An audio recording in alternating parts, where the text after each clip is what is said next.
Welcome back. In the spirited struggle to succeed Ted Poe in Congressional District 2, Republican Dan Crenshaw and Democrat Todd Litton went head-to-head in a debate right here at the Fox 26 studio.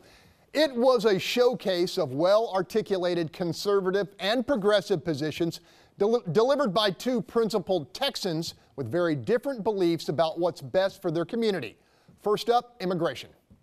But we can't move forward in a hyper-partisan way. And that's what I hear too much of coming from Washington, D.C. right now. And I think, frankly, Dan's been a part of that. I mean, when he got involved, too, Dan, when we talked about this in the past, too, you've sent $100,000 to D.C. PAC. You've benefited from, close to $1 million of super PAC money supporting your efforts down here. So looking at that, how are we going to move forward? It's not in a hyper-partisan way. It's not with a Freedom Caucus. It's not with a Tea Party. It's working together. That's what our community is about all down here in Houston. That's what we've got to do when it comes to immigration. People come here to build a better life for themselves and their families. Well, it talks about not being partisan, but he just made up some facts right there. I haven't sent my campaign money anywhere. I've promised to raise money for fellow Republicans. I haven't sent it anywhere. Listen, what I also heard a lot of was value signaling without any solutions actually offered. If you want border security, then help fund the president's proposals. When the president talks about the wall, he actually is talking about, yes, a physical wall, again, where that makes sense. And also, it's in the line items when he actually does this.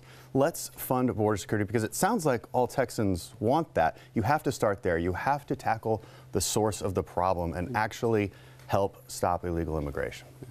Panel, I make no bones about it. I wish every race had the qualities of this matchup. Candidates with profoundly opposite viewpoints, presented with intelligence and civility. Bill King, you've seen these guys in action. Yeah, so I was actually on a panel discussion. There was the three of us out in Spring Branch last week talking about flooding. And both of them are intelligent, they're both articulate, they're both gentlemen. They treat each other civilly, very cordial relationship between the two of them. And I was really impressed with both of them. I think Crenshaw's going to win that race probably fairly easily. I think probably 4 to 6 points. But I think you're going to see Litton someplace else with a political future because he's very articulate and I thought did a good job. I wish every race we had out there, we had this kind of a choice instead of the typical thing we face. Here's what I got out of it. I can see these two guys sitting down with big differences in policy, but finding some common ground and that word compromise. Go ahead, Tony. No, well, I live in the district. I am voting for Litton. I'm voting for Todd. I'm not voting for Crenshaw. I'm not sure why you're all singing Kumbaya.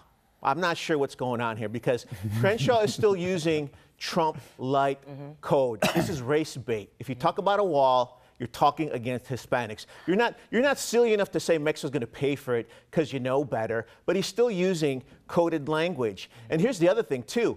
When you say the wall and immigration, that's nonsense. You might as well build the Great Wall of China. You should build a firewall. Really, that's not really trying to solve immigration. So I'm personally offended that he's talking about this wall stuff. On top of it, you should protect us from a wall of water. How about that? Not a flood of immigrants. How about a flood of water is what you should be protecting us against? So to me, we're so busy arguing at the national level that you're just surprised when two people don't call each other names or accuse each other of illegal proprieties. Same old, same old. I can't wait for Democrats to win.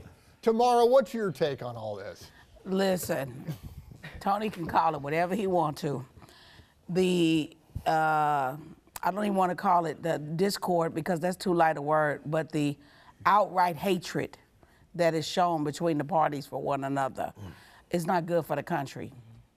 It is how you end up with a candidate like Kemah as your only choice for Supreme Court Justice. I like Crenshaw when he came here. His message may not be things I agree with, but his character and the way that I feel that he delivered. And Litton is phenomenal. I met him and his family during the primary. And so I wish them both good luck. Hey, look, the arms race in the CD7 race is heating up. Benefiting all the TV stations with the ads going on. I know that you've been following that race pretty closely. Bob Price, what are your thoughts? Well, before I get to that, I want to go back. That's Lizzie Fletcher and Culberson. Yeah, I want to go back to the CD2 thing for just a second. Litton talked about a lot of feel-good kind of stuff about border security, but offered no solutions whatsoever. Tony is wrong about this issue. The Laredo sector alone has 110 miles of border and not 1 mile of any kind of physical barrier. 688 Bangladeshi nationals cross that border in that area, 18 to 35-year-old young men who are paying $27,000 to drug cartels to get here. That border is about national security. It's not about immigration. Immigration needs to be reformed in Congress. The border needs to be built to secure our country. Powerful argument. Go ahead. Yeah, you know, I have to sit back and just simply sit in disbelief when I hear Beto O'Rourke and Lizzie Fletcher and Todd Litton talk about bipartisanship and willing to go out there and work together. There's nothing in their political makeup that reveals that they are going to sit down and compromise. If you just look at who's contributing to their campaign, if you look at their past in Democrat politics, there's nothing to suggest that they have any willingness to work across the aisle. These folks, if you elect these folks, they are going to go to Washington and pile on with Nancy Pelosi. We're going to hear from Nyanza in the next segment. Yeah, when we return, a solid win for the Donald as America signs off on NAFTA 2.0.